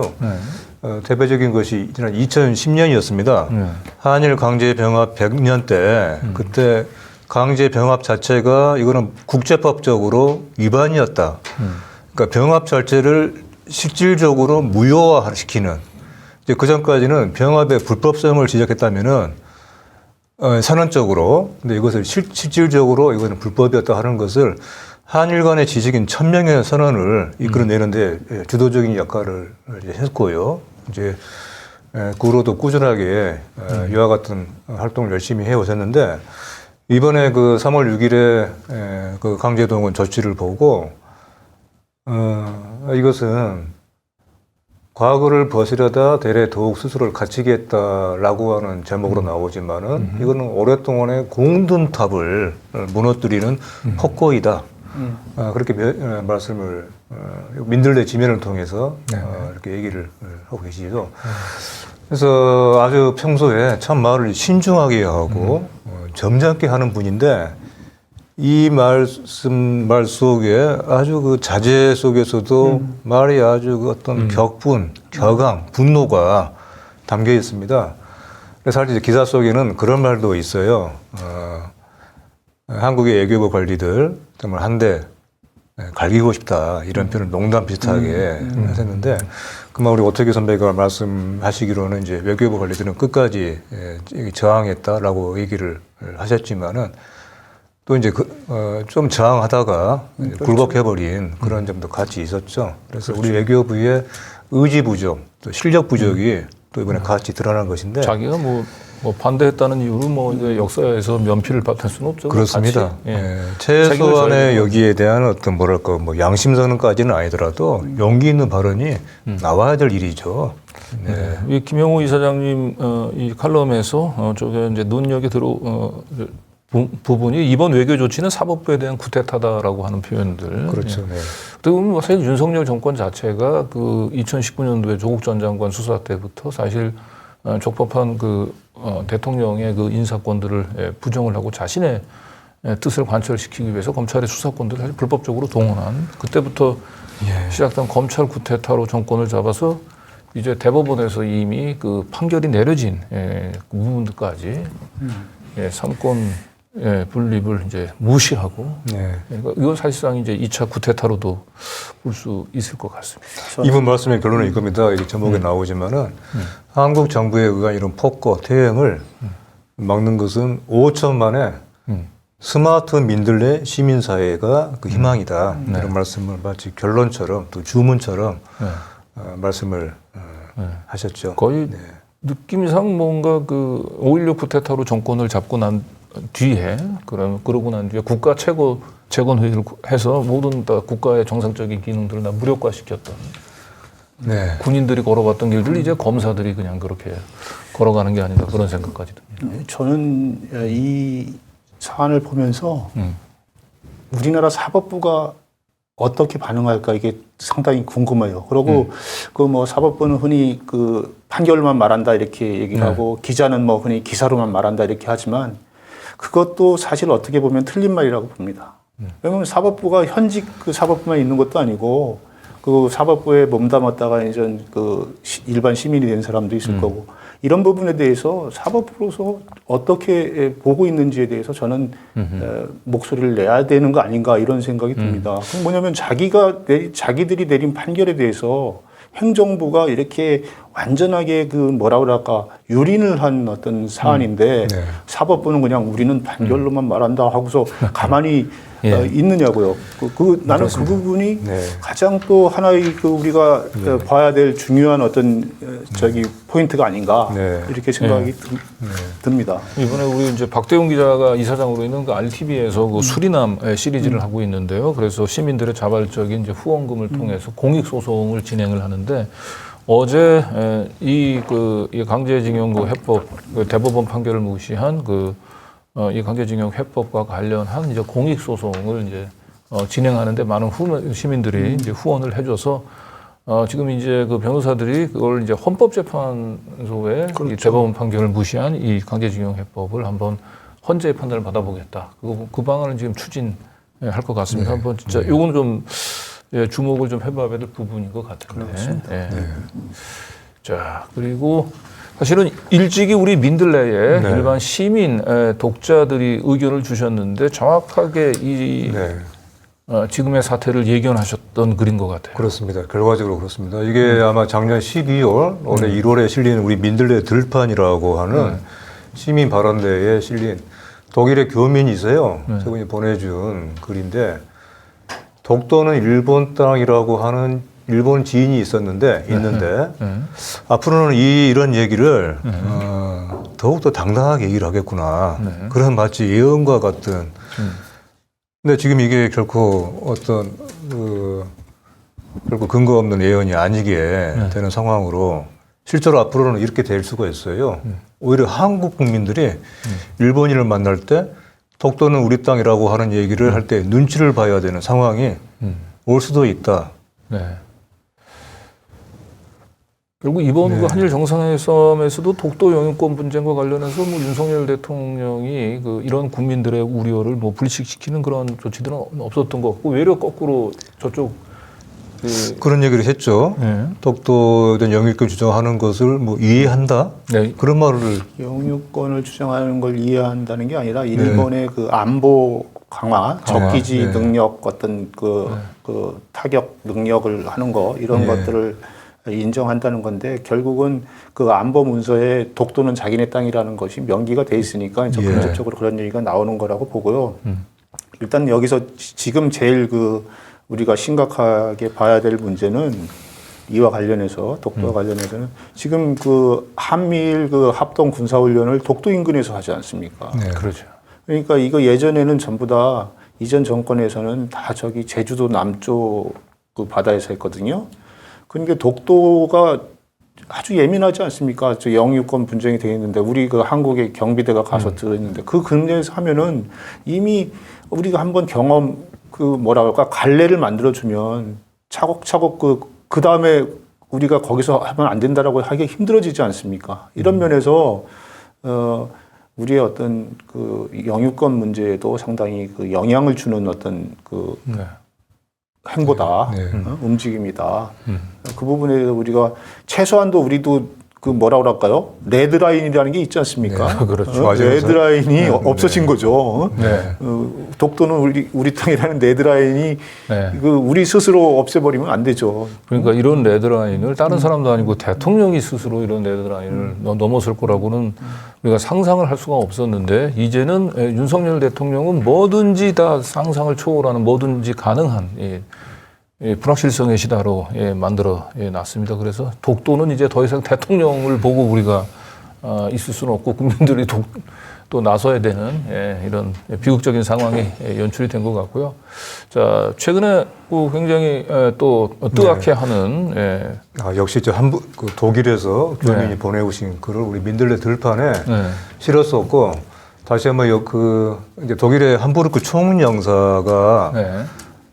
대통령의 3.1절 기념사를 네. 대도라고 이제 하는 과정에서 교민들이 이제 그걸 듣고 분노해서 항의하는 서한을 이제 발송을 하고 또 답변을 받았는데 그래서 그 답변이 어떻게 왔는지 받아보니까 더욱더 기가 막히더라 하는 말씀을 해 오셔서 그러니까 대독을 한 네. 것까지는 우리 이제 오태규 전 총영사님 얘기 들어보면은 그거는 늘상 해오던 일 같기는 한데. 근데 꼭 그렇지는 않다고 그렇지 합니다. 않은 것 같아요. 않은데. 왜냐하면 일본 지역에서는 네. 이제 늘상 해왔던 일이고 일본과 3.1절, 일본과 광복절은 진짜 너무 때려야 뗄 수 없는 관계이지 않습니까? 그래서 이제 그것은 계속적으로 동포 사회하고 같이 행사를 해온 걸로 알고 다른 나라에서는 아마 그렇게까지는 안 하는 걸로 알고 그리고 있습니다. 기념사의 내용을 보고 판단을 또 그렇죠. 해야 되겠죠. 그 최소한의 판단을 해야 되는 거 아니겠습니까? 그 외교관들이 자기 제정신이 있으면은 사실은 이걸 그래서 좀 전에 이제 우리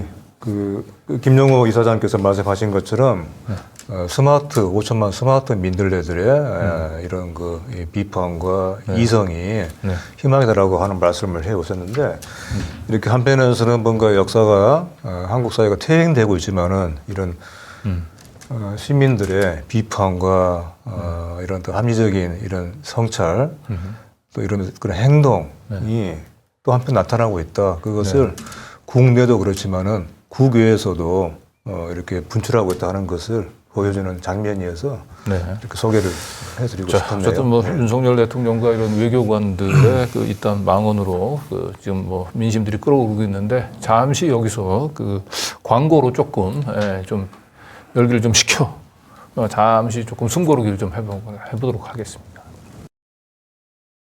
시민이 만드는 사회 공익 채널 시민 언론 더 탐사 다시 시작합니다. 더 탐사를 응원하는 가장 스마트한 방법.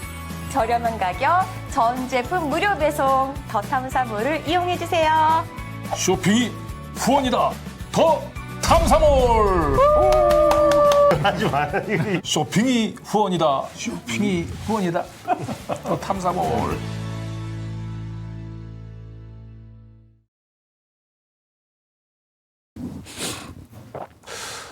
네, 오늘 광고 상품은 이제 산양류, 산양류 가운데서 산양류 초유 있죠, 초유, 산양류 초유 관련된 건데요.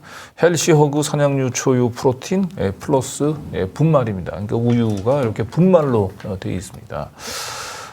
요 산양류 초유, 특히 이제 요즘 부쩍 팔다리가 얇아지고 운동해도 이렇게 근육이 생기지 않는 분들은 좀 주목을 해주시기 바랍니다. 이 산양류 초유 프로틴은 말 그대로 이 산양류 단백질에다가 초유 잘 아시죠? 단백질을 더한 단백질 분말입니다. 그래서 이 초유는 이제 단 0.5%밖에 전체 이제 그 사냥이 생산하는 우유 가운데서 0.5%밖에 안 되는 이 초유로 만드는 귀한 원료로 만들고 있고요. 우유보다 단백질이 약 한 5배보다 높은 고단백 결정체입니다. 그래서 48시간 이내 첫 착유한 초유로 더욱 신선하고 질 좋은 초유 단백질이 함유되어 있고요. 그리고 요거 이제 우유는 이제 조금 그 알러지 반응이 있어가지고 좀 자기는 잘 안 먹는다라고 하는 분들도 한번 주목해 주시기 바라는데, 사냥류는 이 알러지 반응을 일으키는 성분이 우유보다 적어 우유를 마시면 속이 더부룩해지는 분들도 걱정 없이 드실 수 있습니다. 저도 사실은 이게 우유가 좀 그런 알러지 반응이 있었는데 저도 이건 먹어도 문제는 없겠네요. 그리고 더 탐사물에서 이제 소량으로 간편하게 사냥류 프로틴으로 부족한 단백질 채우시기 바랍니다. 한번 드셔보시겠습니까? 여기 이 분말 형태라서 여기 물에다가 타먹는 사냥류 초유. 어머님도 역시 그 초유가 제일 영양이 많이 함유가 되어 있지 않습니까? 사냥도 마찬가지죠. 초유라는 게 바로 그 처음 초. 그런 처음 뜻인가요? 초입니다. 초유.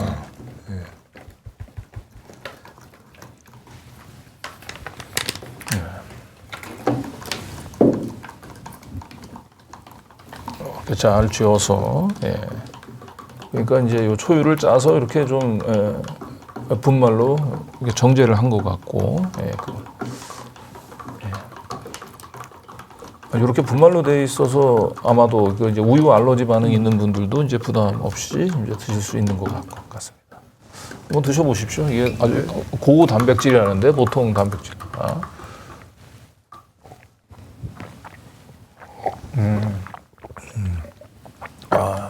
제가 어머님 젖을 그 빨아먹은 기억은 없습니다만 왠지 그 어머님 젖을 그런 느낌이 나는.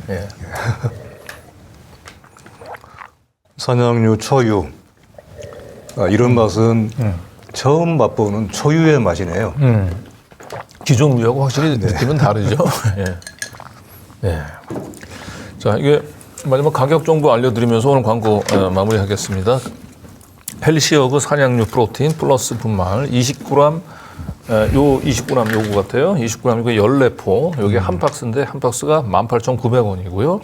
그리고 4박스는 20% 할인된 가격으로 65,000원입니다. 특히 요즘 운동을 해도 근육이 잘 늘지 않고 우유 알러지 반응 있는 분들도 드실 수 있으니까 좀 추천해 드립니다. 사냥류 초유 프로틴 플러스 분말. 오늘 광고 여기서 마무리하도록 하겠습니다.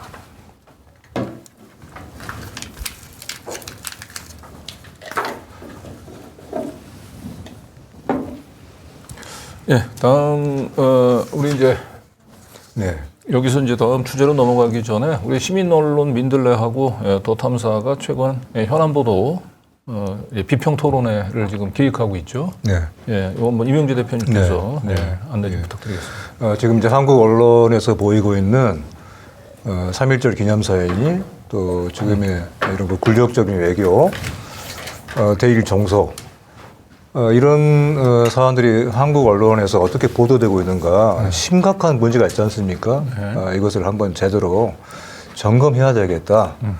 단순하게 최근의 보도를 점검하는 것을 넘어서서 왜 이 같은 보도, 이 같은 관점에 시민들이 동의할 수 없는 이런 식의 보도들이 자꾸 나오는가에 대해서 그것의 뿌리가 어디에 있는가 하는 것을 구조적으로 짚어보자 하는 그러한 어떤 문제의식에서 민들레가 기획을 했고요. 이번 달 말 30일에 하기로 일정이 좀 잡혀 있고 지금 토론자와 발제자들을 지금 계속 확정해 가고 있습니다. 이 덧탐사를 통해서도 아마 중계 방송을 당연히 저희들이 중계 방송 해야겠죠. 원래는 이제 이 비평 언론 보도 비평 토론회가 이제 그 윤미향 의원에 대한 그 언론의 그 처음에는 그랬죠. 마녀 사냥식 여론몰이를 비판하기 위한 걸로 기록돼 있는데 워낙 최근에 이 구리오 외교가 좀 숨가쁘게 진행이 되다 보니까 좀 내용을 좀 확대를 했거든요. 그래서 3월 30일 새벽 3시에 시작됩니다. 프란시스코 교육회관 2층. 저희 더 탐사에서 생중계를 하겠습니다만 관심 있는 시민분들은 함께 참여해 주시기 바랍니다. 자, 다음에 최근에 또 우리 최백은 교수님이 또 민들레에 좋은 또 기고를 하셨어요. 예. 지금 벌어지고 있는 이런 사태에 대해서 우리가 이것을 정말 제대로 보자, 좀 넓게 보자, 깊게 보자, 네. 역사적인 맥락을 통해서 보자. 그리고 이것이 한국의 경제에 어떤 영향을 미치는가를 좀 전반적으로 짚어준 우리 최백은 교수의 칼럼이어서 우리 민들레 사이트에 들어가서 한번 좀 보시기를 바란다는 마음에서 이렇게 소개를 해드리고 있습니다. 그러니까 우리가 이렇게 그 외교적으로 그 비싼 비용을 치른 대가로 그나마 이제 기대해 볼 수 있는 게 이제 그 일본하고의 관계, 경제, 교류의 이제 그 정상화, 이제 이런 부분들 때문에 이런 걸로 좀 기대를 하고 있습니다만은 최백은 교수님은 이제 우리가 외려 거꾸로 이런 구력 외교가 결국은 중국을 더 자극을 해서 경제적으로도 우리가 얻는 것보다는 잃는 게 훨씬 더 크다. 그렇죠. 이제 그러니까 결국은 이번 이 저자세 구력 외교는 우리 국민들에게도 정신적으로도 상처뿐만 아니고 경제적으로도 이거는 정말 최악의 S라고 하는 걸 이제 보여주신 것 같아요. 네.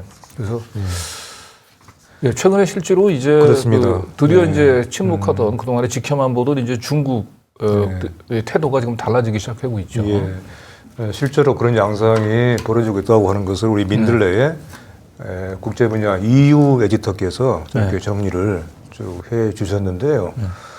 중국의 최근의 태도가 분명히 좀 달라지고 있다. 우려되는 방향으로. 지금까지는 어쨌든 중국도 한국이라고 하는 파트너를 잃지 않으려고 많이 조심했는데 최근 들어서는 뭔가 좀 다른 이런 그 조짐이 보인다. 그 실제 어떤 구체적인 양상으로도 나타나고 있다 하는 것을 이렇게 좀 정리를 해주신 것처럼 최근에 이제 중국과의 수출 실적이라든가 또 그로 인한 우리의 무역 수지 악화하는 것에서도 구체적인 어떤 결과물로 나타나고 있지만은 이제 겨우 시작이다. 앞으로 더욱더 악화될 것이고 한국 정부가 지금과 같은 미국 맹종, 일본과의 어떤 그 대일 정속의 길을 그러면서 한편으로는 중국을 사실상 뭐 적대시하려고 하는 상당 부분 이런 태도를 고수하는 식이라면은 앞으로 한국 경제에 미치는 이런 악영향은 더욱더 커질 것이다 하는 것을 짚어주고 있습니다.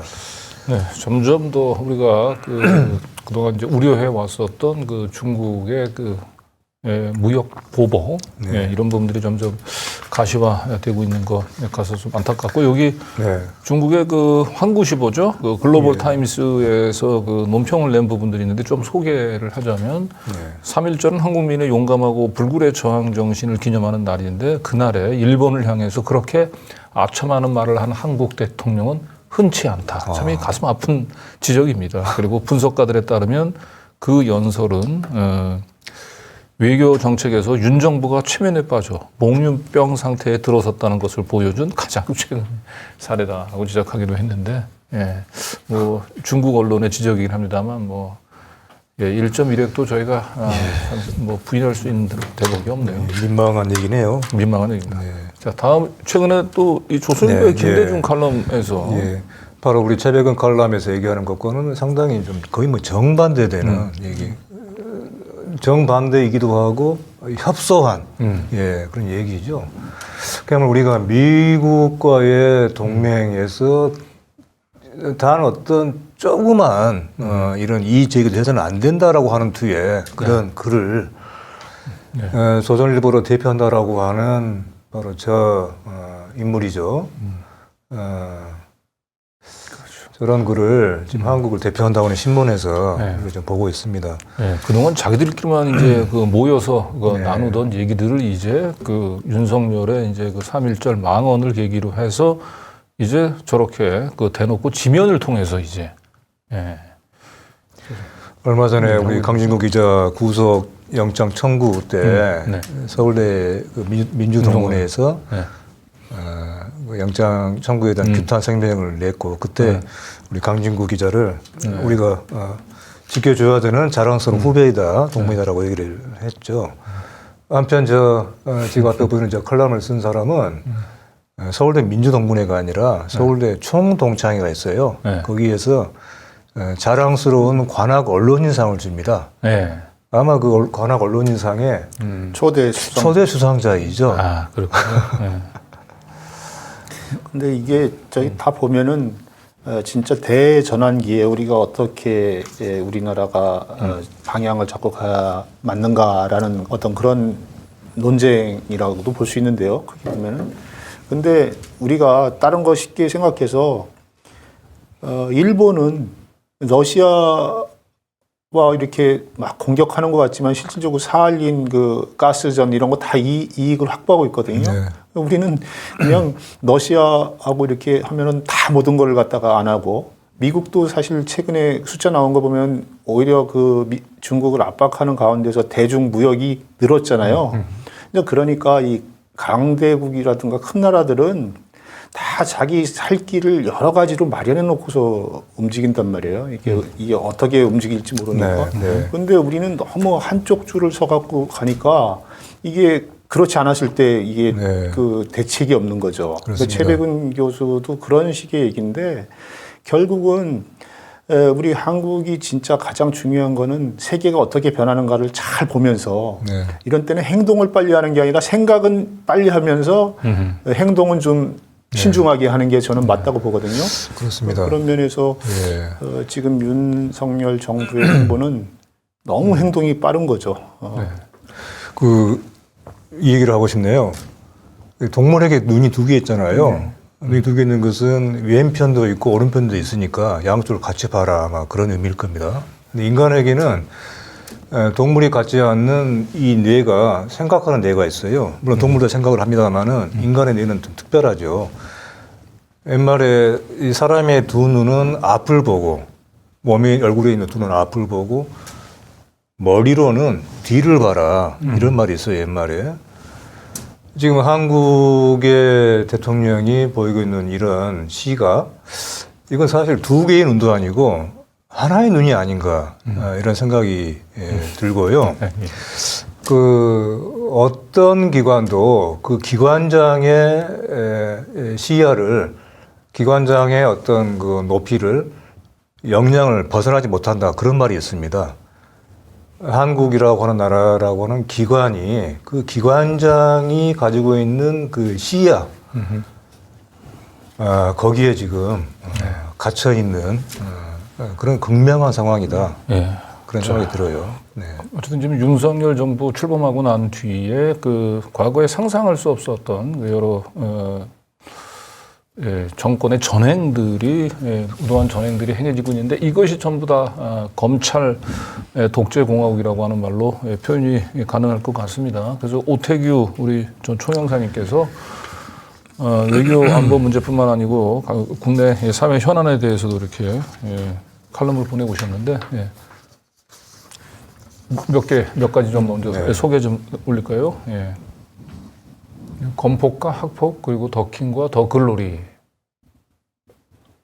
라는 걸로 제가 이제 저 칼럼을 쓰게 된 거는 요즘 이제 시간이 좀 있으니까 그 글로리라는 영화도 보고 더킹이라는 영화도 보고 그런데 이게 너무 현실을 너무 잘 표현하고 있는 거예요 우리 사회에. 그러니까 저는 그 현실이 그 양극화되고 서로 이제 더 이상 그 사다리를 타고 그 양쪽에서 그 건너갈 수 없는 어떤 지경이 왔는데 결국 학폭 그 글로리에서 보면은 그 피해자와 가해자의 세계가 딴 세계 아닙니까? 딴 나라잖아요. 그렇죠. 딴 나라 하면서 그걸 갖다가 막 가해하는 애들이 노골적으로 너는 아무도 도와주지 않아. 가족조차도 도와주지 않아. 이런 식으로 하고 있고요.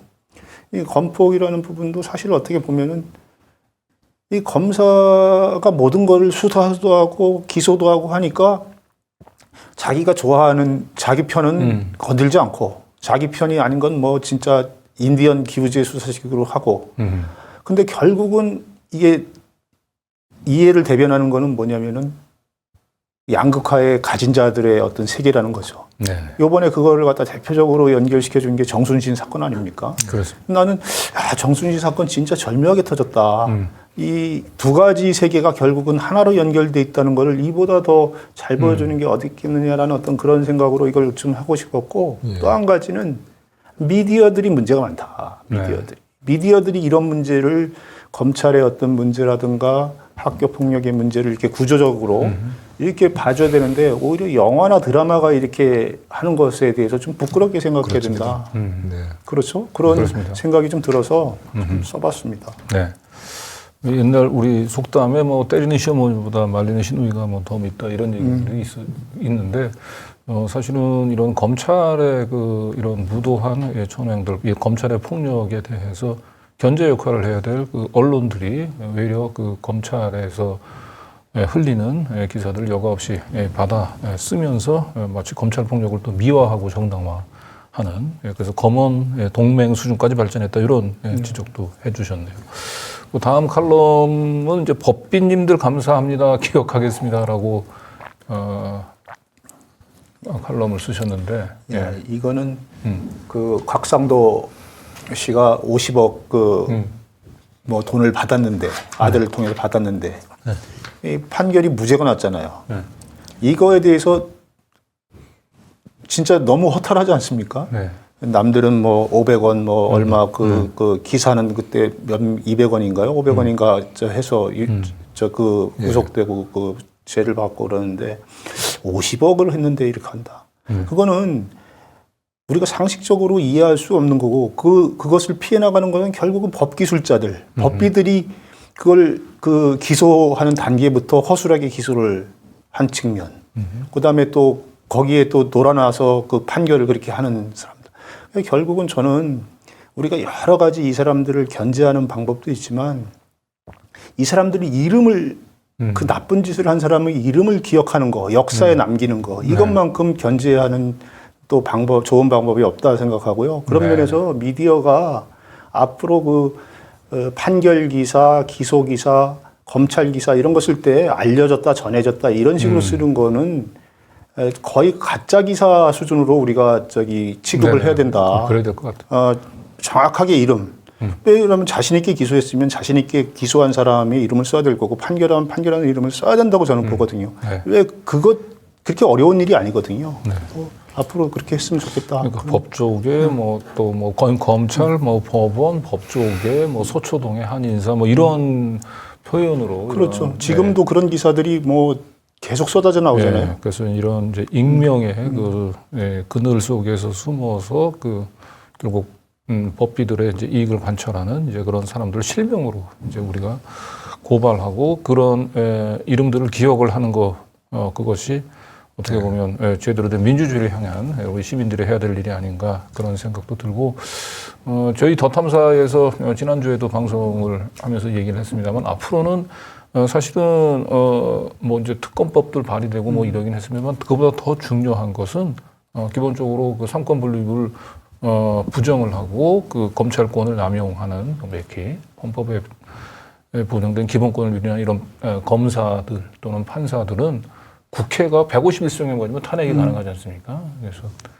탄핵을 적극적으로 발의하는 이제 이런 것도 한번 좀 촉구를 좀 해야 될 것 같습니다. 다음 한번 넘어가 보겠습니다. 이게 이제 고일석 에디터가 최근에 이제 거의 그 대장동 재판을 거의 빠짐없이 들어가시는 것 같아요. 좀 전에 우리 오태기 선배가 말씀하신 것처럼 법비라고 하는 말도 사실 최근에 나온 말인데요. 근데 이 말이 나올 수밖에 없었던 지금 이제 법 기술자들의 행태가 있죠. 법비가 될 것인가, 법이라고 하는 정의의 대변자가 될 것인가를 가름하는 이런 재판들이 지금 이제 많이 벌어지고 있지만은 그 중에 하나가 지금 계속되고 있는 이재명 대표에 대한 재판이 또 있죠. 이 재판에 대한 보도를 보면은 정말 이게 반드시 이 독자들에게 시민들에게 전해져야 될 중요한 사실의 확인, 사실의 발견들이 제대로 전달이 안 되고 있어요. 그런 점에서 우리 고일석 에디터가 지금 계속 저 재판의 중요성, 저 재판이 갖는 의미에 대해서 상당한 어떤 그 책임감을 가지고 민들레의 법조 에디터로서 계속 아주 개근을 하면서 지금 전달을 하고 있죠. 그 중에 하나입니다. 지금 이 재판에서 그야말로 거의 유일무이한 근거라고 할 수 있는 것이 네. 저 당사자인 유모 씨의 증언인데 그 증언이 지금 얼마나 휘청거리고 있는 거를 네. 재판장에 나와보면은 금방 알 수가 있는 것이다. 네. 근데 왜 이걸 제대로 듣지 않고 제대로 쓰지 않느냐 하는 것을 우리 고일서 게지터의 저 기사를 통해서 조금은 좀 알 수 있을 것 같습니다. 더 크게 말하면은 이 법조와 관련된 기사의 중심이 법원으로 가야 됩니다. 그렇죠. 맞습니다. 네. 네. 왜냐면은 결국은 판사가 심판하는 거고 검사가 공격하는 거고 변호사나 피고인이 방어하는 거 아닙니까? 이게 공정하게 지금 제대로 되고 있는지에 대해서 그 기자들이 그 법정에 가서 그걸 정확하게 전달해 줘야지 그 사전에 검사 일종의 그 한쪽 편의 어떤 얘기만 듣고서 벌써 다 여론 재판을 하고 그것이 다시 그 법원의 어떤 판사들한테 또 그 뭐랄까요? 사전 예단의 어떤 인식을 미치고 또 그것이 마치 그런 것처럼 모든 여론이 받아들이고 하는 이 악순환이 이 결국은 끊는 쉬운 길 중에 하나가 법정 기사가 더 모든 어떤 법조 기사에서 가장 중심이 돼야 된다. 저는 그렇게 생각하거든요. 네. 아까 실명 보도도 중요하지만 실명 인용도 중요하지만 우리 그 한국 언론이 한국 미디어가 더 발전하기 위해서는 이 사건 기사를 그 시작 단계가 아니라 마지막 맞아요. 그 다툼의 단계에서 보도를 해서 어느 다툼이 더 합리적이고 맞는가를 보도해 주는 거 이렇게 돼야 되지 않을까 생각이 드네요. 그렇습니다.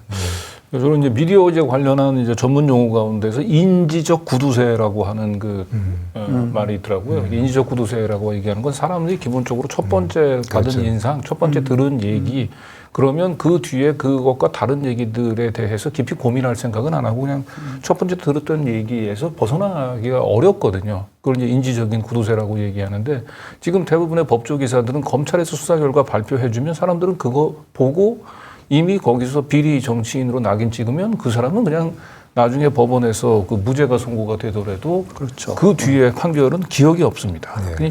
그냥 그 비리 정치인으로 낙인 찍은데 그런 차원에서 최근에 그 유동규 관련해서 그동안 얼마나 언론에서 그 유동규의 그 일방적인 진술을 기초로 해서 그 이재명 대표를 이제 비리 정치로 낙인 찍는 그런 보도들이 받아쓰기식 보도들이 얼마나 많았습니까? 이미 재판에서 이제 이런 유동규의 말도 안 되는 진술들이 지금 다 하나씩 드러나고 있습니다만은 그냥 많은 사람들은 다 이걸로 그냥 판단이 다 끝난 거예요. 검찰 수사, 그 검찰 수사를 또 그대로 받아 쓰는 언론 보도로. 그래서 지금 우리 이제 오태규 정 형사님이 얘기해 주신 대로 제대로 우리가 그 실질적인 진실에 언론들이 다가가기 위해서는 검찰 수사 결과에 대한 발표는 최소화하고 공판 중심제로 명실상부하게 언론들도 공부가 될 것 같아요. 기자들이 조금 더 생각하고 발로 뛰어야죠. 네.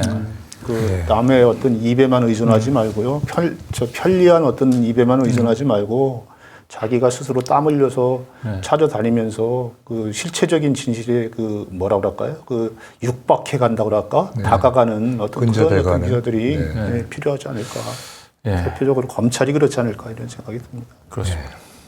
그래서 아까 우리 김영호 그 이사장님이 지적하셨던 시 우리가 정말 이제 진정한 민주주의로 가기 위해서는 이런 가짜 뉴스들이 이제 판치는 언론이 아니고 그 민들레와 같은 언론들이 주류 언론이 되는 그래서 그렇게 표현하셨죠. 5천만 스마트 민들레를 네. 이제 그런 꿈꾸면서 마지막으로 저희가 민들레 다시 한번 1만 구독 후원자 만들기 부탁을 드리도록 하겠습니다. 이건 민들레를 바로 세우고 민들레를 키우는 것은 곧 언론을 정상화시키는 거고 결국 우리의 민주주의를 지키는 지름길이 아닌가 싶습니다. 그래서 마지막으로 민들레 후원자 만들기 캠페인 안내. 한 말씀만 좀 드리면. 그러시죠. 예. 우리가 처음에 시작하면서 그 얘기했던 우리 전우원 씨, 전우원 씨의 이런 용기 있는 증언이자 고백이다. 네. 또 고백이자 고발이다. 그렇게 볼 수 있겠죠. 저는 우리 이 젊은이의 이런 용기 있는 증언에 대해서 많이 주목하고 응원을 보내고 또 한편 감사를 보내야 된다. 앞으로 물론 이것이 어떻게 전개될지 두고 봐야 되겠지만은 어떻든 이런 용기를 낸 것만으로도 그리고 더욱더 큰 용기를 내도록 우리가 더 주목을 해줘야 되겠다 그런 생각이 들어요. 제가 좋아하는 우리가 잘 아는 그 괴테 파우스트에 그런 말이 나오지 않습니까? 인간은 노력하는 한 노력하는 한 방황한다. 그러니까 노력하는 사람이 방황하게 됐다는 것이죠. 방황이 그 노력이죠. 근데 방황이라고 하는 것은 또 노력이라고 하는 것은 어떤 자기를 돌아보고 잘못된 것을 고치고 반성하는 것이 그 노력이고 방황이라고 봐요. 그러니까 어떤 가을지자가 되고 휘청거리기도 하고 그러면서 또 나아가기도 하는 것이죠. 저는 이것을 아직 30이 채 안 된 이 젊은이가 많은 거를 무릅쓰고 한 이런 그 증언이 특히 우리 사회에 주는 메시지도 있지만은 오늘 우리가 장시간 얘기했던 대한민국의 최고 권력을 쥐고 있는 어떤 사람, 그보다도 나이도 몇 배이고 그 사람이 가지고 있는 권력과 하고 있는 역할에서도 그 이상 몇 배 중요한 사람이 특히 귀담아 드려야 될 그런 얘기가 아닌가. 그래서 큰 기대는 우리가 할 수가 없죠.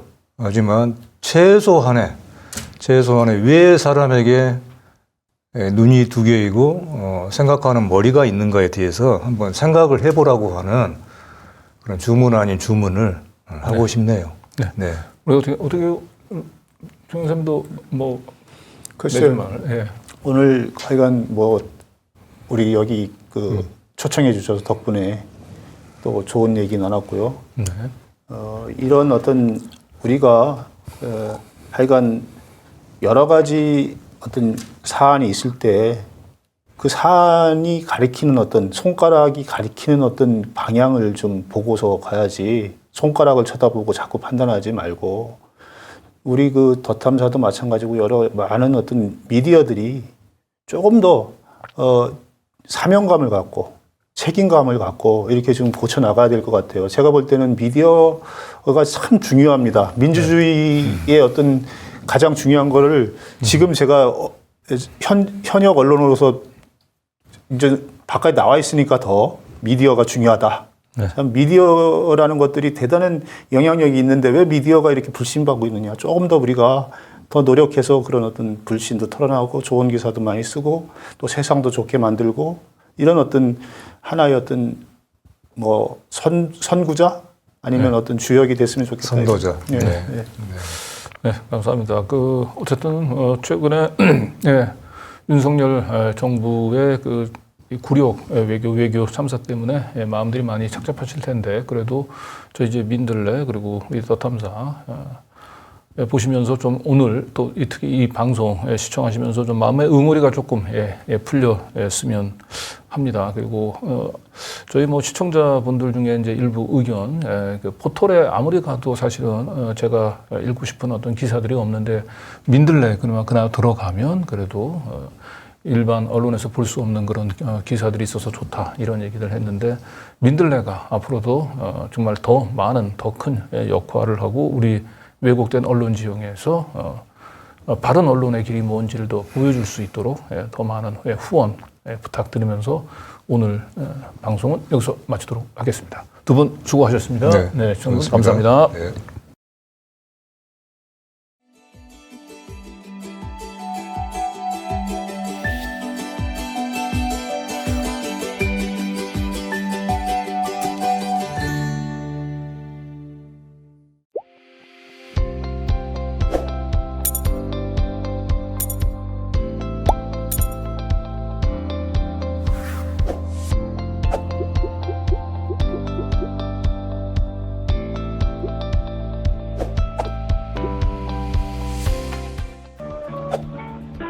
안녕하세요. 시민언론 더 탐사입니다. 정기 결제는 1번, 일시 결제는 2번을 눌러주세요. 신용카드는 1번, 휴대폰 결제는 2번을 눌러주세요.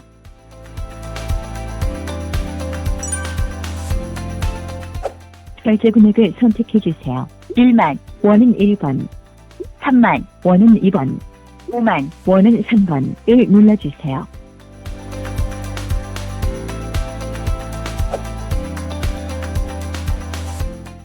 신용카드 번호를 누르신 후 우물 정자를 눌러주세요.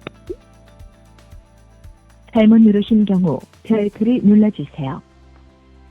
카드 유효기간 4자리를 카드에 표기된 대로 월, 년, 순서로 눌러주세요. 잘못 누르신 경우 별표를 눌러주세요. 신용카드 가입자 생년월일 6자리를 눌러주세요. 잘못 누르신 경우 별표를 눌러주세요. 정상적으로 결제되었습니다. 참여 감사드립니다. 결제 금액을 선택해주세요. 1만 원은 1번, 3만 원은 2번, 5만 원은 3번을 눌러주세요. 휴대폰 가입자 생년월일 6자리를 눌러주세요. 잘못 누르신 경우 별표를 눌러주세요. 남성은 1번, 여성은 2번을 눌러주세요. 통신사를 선택해주세요. SKT는 1번, KT는 2번, LGU는 3번을 눌러주세요. 정상적으로 결제되었습니다. 참여 감사드립니다.